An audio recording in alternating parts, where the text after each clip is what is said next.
오늘 말씀은 모세에 관한 이야기입니다.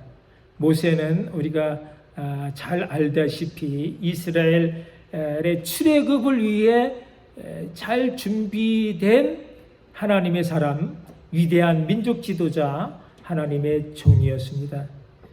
그런데 오늘 본문에 보면 이스라엘의 구원 사역의 부름을 받았던 모세가 이제는 가라, 바로 왕에게 가서 내 백성 이스라엘 자손을 애굽에서 건져내어 인도하라는 하나님의 명령 앞에 나는 아니다 라고 나는 갈 수가 없다 라고 하면서 구차한 변명을 늘어놓습니다. 첫째는 그들이 나를 믿지 못한다는 것이고, 둘째는 그들이 나를 믿지 못함으로 내 말을 듣지 않는다는 것이고, 셋째는 여호와께서 내게 나타나지 아니했다라고 그들이 생각한다는 것입니다. 그래서 나는 갈 수 없다라는 거죠. 간다 한들 그들 앞에 나는 아무것도 할 수 없다라는 것입니다. 그래서 하나님은 오늘 출애굽기 4장에서 이 세 가지 부정적 무능에 빠진 모세에게 세 가지 표적을 보이심으로 누미노제, 하나님의 임재와 동행이라고 하는 신적 권위와 놀라운 기적의 신비를 갖게 해 그래서 당당히 하나님의 대행자로 서게 하셨습니다. 여러분, 모세가 어떤 사람인가 하면 하나님 앞에 잘 준비된 사람이었습니다. 모세의 일생을 크게 3기로 나눠보면 처음 40년은요 애굽의 왕자로 살면서 세상의 최고 학문 지식을 터득했고 모든 전술과 무예를 익혔으며 세상의 좋은 것들을 다 먹고 마시면서 당대 힘 있는 사람들과 사귀었습니다. 여튼 자기가 하고 싶은 모든 것을 마음대로 할 수 있는 최고의 능력자로 살았습니다. 그러나 그 시기 마지막에 사람을 죽여 도망쳤으며 그래서 미디안 광야의 사람이 되었습니다. 그래서 그 다음 두 번째 시기 40년은 사람이 없는 광야에서 양을 치면서 동서남북 드넓은 광야를 이리저리 헤매며 살았던 외로운 사람으로 살아야 했습니다. 도무지 나는 이제는 더 이상 아무것도 할 수 없는 자. 애굽에서의 40년 그 살찐 기름기가 이제 40년의 광야 생활을 통해 다 빠지고 그야말로 완전 무능한 자가 되었습니다. 그렇게 아무것도 할 수 없는 자로 하나님 앞에 자신의 의지, 신발을 벗기까지 하나님은 그를 기다리셨습니다. 그리고 마침내 80살의 노인이 된 모세를 호렙산 불타는 그런 떨기나무 사이로 인도하신 하나님은 이후 40년을 하나님 일을 아름답게 이뤄가는 훌륭한 하나님의 사람, 나는 아무것도 할 수 없는 사람이지만 이제는 하나님 안에서 모든 것을 할 수 있는 능력의 사람이 되게 해 주셨습니다. 여러분, 여기 하나님이 모세에게 보여주셨던 이 불타는 가시 떨기 나무가 무엇이겠습니까? 그것은 연약한 보잘것없는 이스라엘 민족이었습니다. 광야에서 흔히 볼 수 있는 이 떨기 나무들은 힘없고 메마른 약한 가지로 떨어져서 바람이 부는 대로 뭉치며 이리저리 굴러다니다가 살짝 스치기만 해도 불꽃이 일어나 금세 사르르 다 타버리고 없어지는 그런 하찮은 것이었는데, 그런데 웬일인지 불이 꺼지지 않고 계속 타는 이상한 광경에 이끌려 모세가 그곳으로 가고 있었습니다. 여러분, 이게 웬일입니까? 그것은요, 그 하찮은 가시떨기 나무 가지지만 하나님이 거기 함께 하시니 불이 꺼지지 않더라는 것입니다. 그것은 그렇게 하찮아 보이는 구박받고 학대받는 연약한 이스라엘이었지만 하나님이 함께 주심으로 그들이 망하지 않았더라는 것입니다. 모세에게 하나님 그것을 보여주고 싶으셨습니다. 그 불꽃이 바로 이스라엘이었고 그 불꽃이 바로 우리라는 것입니다. 왜 나는 이렇게 고생만 하면서 살아야 할까? 왜 하나님은 나만 미워하실까? 왜 나는 하는 족족 다 망하고 안 되도록 그렇게 놔두실까? 하나님 정말 야속하십니다. 그렇게 원망의 마음이 들 때도 있지만, 그렇다고 정말 내가 망해버렸는가 말입니다. 하나님의 자녀는 망하는 법이 없습니다. 만약 내가 정말 완전히 망했다라고 한다면 그것은 하나님의 자녀가 아니기 때문입니다. 하나님의 자녀는 어떤 상황 속에서도 망하도록 하나님 그냥 놔두시는 법이 없으시다는 것을 여러분 아시기 바랍니다. 그냥 죽을 뻔한 것입니다. 죽을 뻔한 것이 얼마나 다행입니까? 만약 살 뻔했더라면 어떻게 됐겠습니까? 죽을 뻔한 것은 순간이지만 죽음을 경험한 것입니다. 그 죽음의 경험으로 내가 얼마나 무능한 자인 것을 알게 되는 것입니다. 내가 무능한 자인 것을 알게 됨으로 내가 하나님을 만나게 된 것입니다. 그러므로 하나님의 자는 어떤 상황, 어떤 환난에서도 결코 망하는 법이 없습니다. 하나님이 정말 나를 미워하셔서 나에게 그런 고통, 그런 고난을 주시는 것이 아니라 정말 나를 사랑하셔서 하나님이 나를 귀히 쓰시고자 여러분 모두를 믿음 가운데 하나님의 사람으로 만들어 가시는 훈련인 줄 아시고 끝까지 감사와 기도로 성령 충만하시기를 주님의 이름으로 축복합니다. 사랑하는 성도 여러분, 오늘 우리가 함께 읽은 본문은요, 모세가 사명받기를 두려워하며 완강히 거절할 때 그에게 보여주신 세 가지 표적입니다. 첫째는 모세의 지팡이가 뱀으로 변했다라는 것이고요. 두 번째는 모세의 손이 나병이 되었다라는 것이고, 세 번째는 나일 강물이 피로 변했다는 이적입니다. 여러분, 이 세 가지 이적 표적이 갖는 의미, 교훈이 무엇이겠습니까? 그것은요, 우리도 모세처럼 무능할 수가 있다라는 것입니다. 우리도 모세처럼 주님의 일을 하기 두려워할 수 있다라는 것입니다. 여러분, 내가 배운 것이 없다는 것이, 내가 가진 것이 없다라는 것이, 내가 말을 유창하게 할 수 없다라는 것이,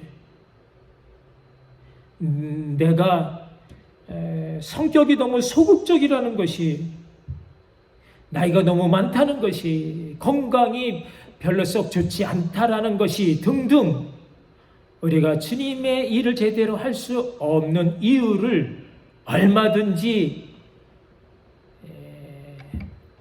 말할 수 있지만 그러나 아니다라는 것입니다. 아무리 우리가 둘러대도 여러분이 모세보다 낫다라는 것입니다. 여러분이 홧김에 사람을 죽여본 적이 있습니까? 여러분이 사람이 없는 광야에서 40년을 살아보셨습니까? 여러분이 모세의 나이 여든보다 많습니까? 아니라면 더 이상 핑계대지 말고 모세처럼 신발을 벗고 하나님 앞에 사명자로 서 보라는 것입니다. 모세에게 보여주셨던 이 세 가지 이적이 오늘 우리에게 어떻게 역사되고 어떻게 적용되는지를 오늘 주시는 말씀 가운데 잘 깨닫고 우리도 모세처럼 하나님의 사명자 대행자로 살 수 있기를 바랍니다. 첫째, 하나님은 모세의 두려움을 아시고 그에게 확신을 주시기 위해 그의 지팡이를 사용하셨습니다. 표적을 보여주셨습니다. 지금 내가 가지고 있는 그 지팡이를 땅에 던지라는 것입니다. 던졌더니 그 지팡이가 뱀이 되었습니다. 여러분, 이 지팡이는 모세가 광야의 양을 칠 때 양을 모는 막대기이면서 사나운 짐승을 쫓는 그런 유일한 무기였습니다. 그냥 심심해서 들고 다니는 놀이개가 아니었고요. 정말 이 광야에서 이 지팡이 없이는 살아가기 힘들 만큼 절대 의지의 생활 도구였습니다. 뭐 그렇게 심각하게 생각해 보지 않았기 때문에 몰랐는데 하나님 앞에 서니 그 지팡이가 바로 뱀이었습니다.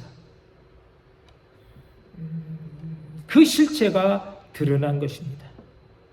하나님의 자리를 차지했던 우상, 뱀이었습니다. 여러분, 우리가 왜 주님의 일을 제대로 하지 못합니까? 그것은요, 우리 안에 하나님이 아닌 것을 너무 많이 의지하기 때문입니다.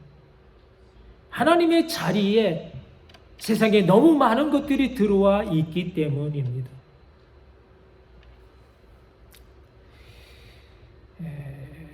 여러분이 의지하는 지팡이가 무엇입니까? 돈이 그냥 돈이 아닙니다. 내 지식과 내 경험이 그냥 지식과 경험이 아닙니다. 그냥 내 가족, 내 친구, 내 건강이 아닙니다. 그 모든 것이 하나님보다 앞서고 하나님보다 더 의지하고 하나님보다 우리의 자랑거리가 될 때 그것은 하나님의 자리를 차지하고 있는 우상, 뱀인 것입니다. 나도 모르는 사이에 그것이 어느새 내 생각, 내 마음을 사로잡았고 내 발걸음을 이끌었으며 그것 때문에 정신없이 바쁘게 살아가고 있다라면 그것이 우상, 확실한 뱀이 맞습니다. 하나님은 모세에게 그가 몰랐던 그 지팡이의 실체, 뱀을 보게 하셨습니다. 그리고 다시 그 뱀을 손으로 잡으라 하셨습니다. 뱀을 잡되 어디를 잡으라고요? 꼬리를 잡으라 하셨습니다. 여러분, 뱀을 잡을 때 뱀의 머리를 잡아야 쉽습니까? 아니면 꼬리를 잡기가 쉽습니까? 우리가 그냥 생각할 때는요, 뱀의 머리가 무서우니까 꼬리 잡는 게 쉬울 거라고 생각하지만 아닌 것입니다. 뱀의 머리를 잡아야 뱀을 확실하게 제압할 수 있지, 뱀의 꼬리를 잡다가 순간 번개처럼 뱀의 머리가 달려들어 손을 물어버리기 때문에 어려운 것입니다. 그래서 뱀을 잡는 땅꾼들은요, 꼬리를 잡지 않고 다 뱀의 머리를 잡습니다. 머리를 잽싸게 낚아채버립니다. 그럼 꼼짝 못하는 거죠. 그런데 하나님은 왜 모세에게 뱀의 머리가 아닌 꼬리를 잡으라고 하셨을까요? 그것은 모세에게 믿음을 주시기 위해서였습니다. 꼬리를 잡아도 하나님 말씀하셨으니 하나님이 책임져 주실 터인즉 괜찮을 거라는 믿음이 있어야 그를 믿지 못하는 백성들 앞에 설 수 있기 때문인 것입니다.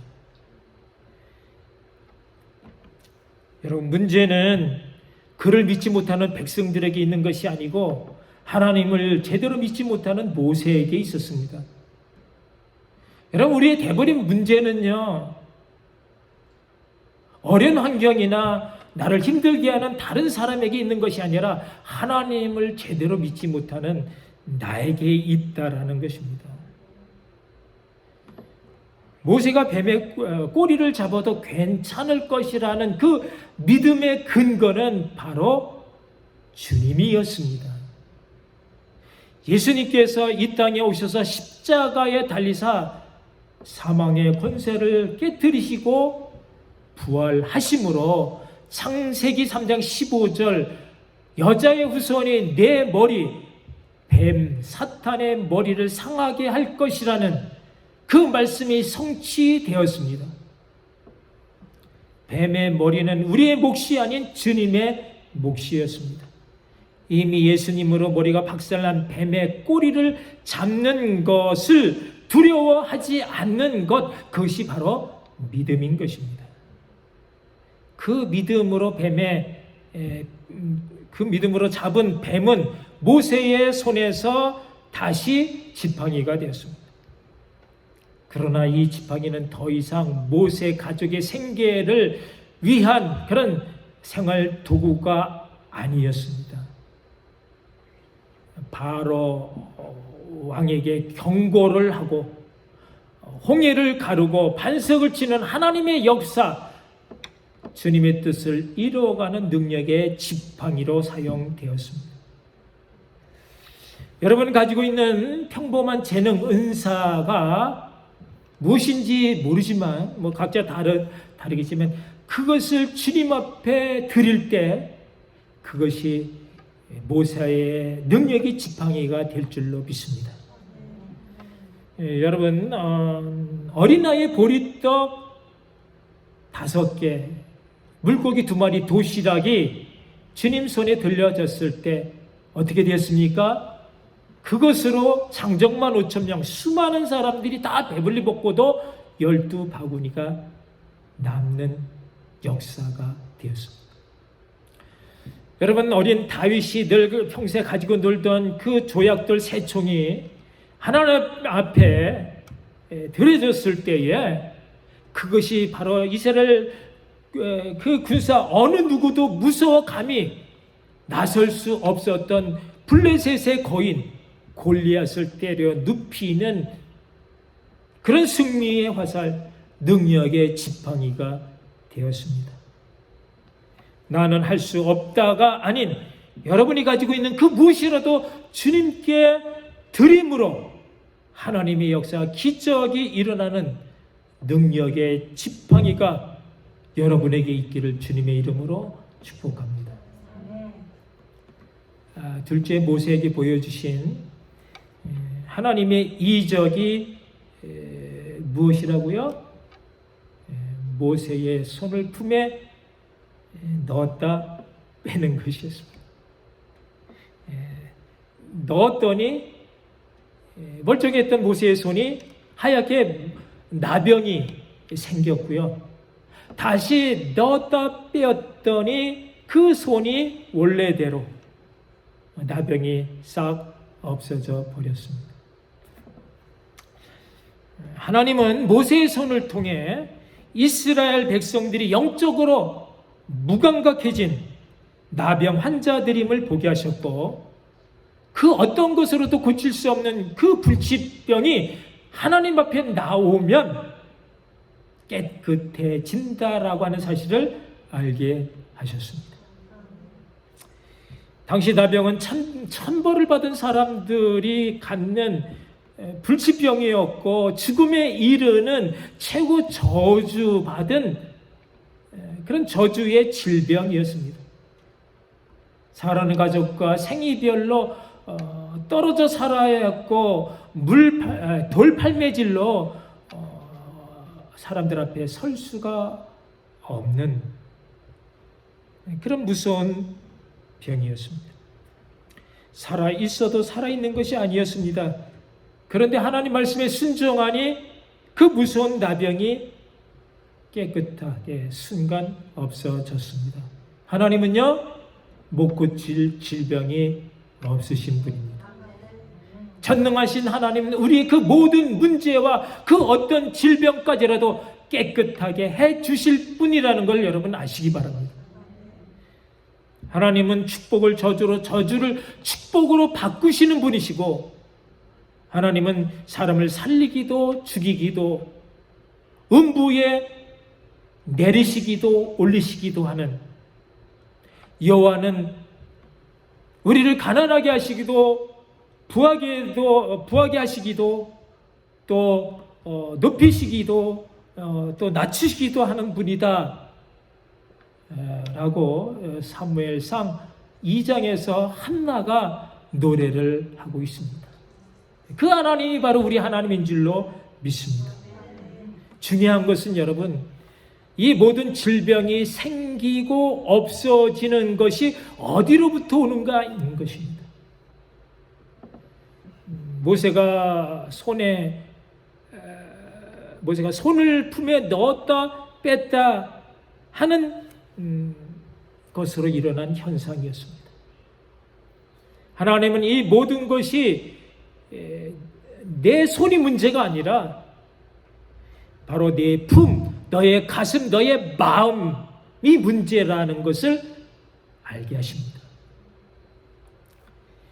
손으로 행하는 우리의 행동이 우리의 마음을 바꿀 수 있는 것이 아니라 우리의 마음으로부터 우리의 행동과 우리의 삶이 바뀌어질 수 있다라는 것입니다. 그러므로 중요한 것은 우리 마음. 너희가 모든 지킬 만한 것 중에서 무릇 마음을 지키라는 것입니다. 모든 생명이 이 마음에서부터 나오기 때문이라는 것입니다. 결국 여러분들이 가지고 있는 그 생각이 여러분들의 삶을 만들어 가는 것입니다. 좋은 생각, 좋은 마음, 예수입니다.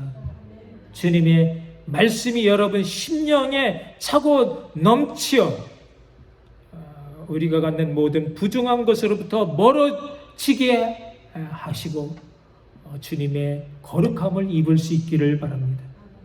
주님의 말씀으로 주님의 뜻을 아름답게 이루어가는 복된 여러분 모두가 되시기를 다시 한번 축복합니다. 세 번째, 모세를 사명제로 세우기 위한 하나님의 이적은 나일 강물을 피로 변화시켰다라는 것입니다. 여러분, 나일 강물은 당시 애굽에게 있어서는 너무나 소중한 생명의 젖줄이었습니다. 그들이 먹고 마시며 농사짓는 그 모든 것이 다 나일 강물이 가져다 준 선물이었습니다. 그 막강한 학문이나 경제나 군사력까지 다 나일강의 풍요가 가져다 준 선물이었습니다. 그래서 그들은 나일강을 섬겼습니다. 숭배를 했습니다.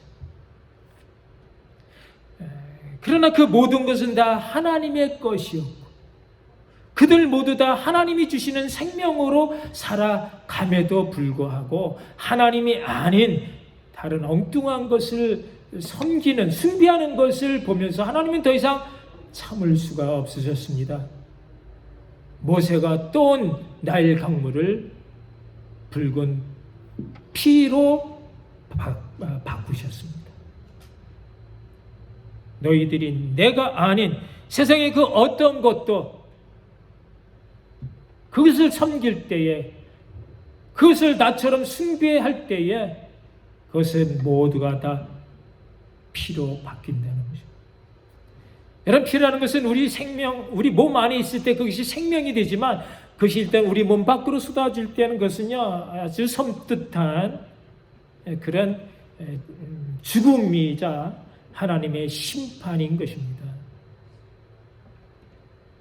여러분, 우리가 하나님 아닌 것에 너무 의지하고 바라보고 있다라고 한다면 그것이 바로 죽음인 것입니다. 나일강이 피로 변한 것은 나일강이 그들에게 생명을 주는 것을, 생명과 풍요를 가져다 주는 것을 알았던 그들에게 바로 그것이 하나님의 심판, 죽음이라는 것을 보여주신 것입니다.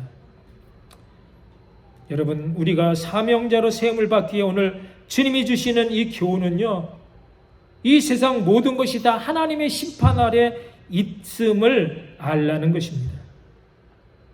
우리가 먹고 마시고 입고 자는 그 모든 것이 다 어디서 오는 것인가를 확실히 알라는 것입니다. 그 모든 것이 다 어디서 온다고요? 하나님의 것이며 하나님으로부터 온다라는 것입니다. 여러분, 하나님 없이 살아가는 세상 사람들은요, 그 모든 것이 다 땅으로부터 온다라고 생각을 하고, 그래서 땅의 것을 열심히 찾고 구하지만 아니다라는 것입니다. 하늘에서 비가 내림으로 초목이 자라고, 하늘에서 햇빛이 내림으로 과실이 연결어가고, 하늘에서 쏟아지는 은혜로 모든 만물이 소생케 됨을 적어도 믿는 성도들은 제대로 알고 감사하며 살라라는 것입니다. 그리고 하나님 없이 사는 그 모든 것이 다 우상이며 거기에는 생명의 젖질이 피 죽음이 되는 하나님의 심판이 있음을 세상에 알리라는 것입니다. 복음의 전도자, 사명자가 되라는 것입니다. 모세에게 주신 이 모든 확신, 믿음이 주님이 뜻대로 살기를 갈망하는 여러분의 10년과 남은 평생의 삶 가운데 늘 충만하시기를 주님의 이름으로 축원합니다. 기도하시겠습니다. 오늘 나에게 주신 이 귀한 말씀이 정말 나에게 이적이 되고 표적이 되어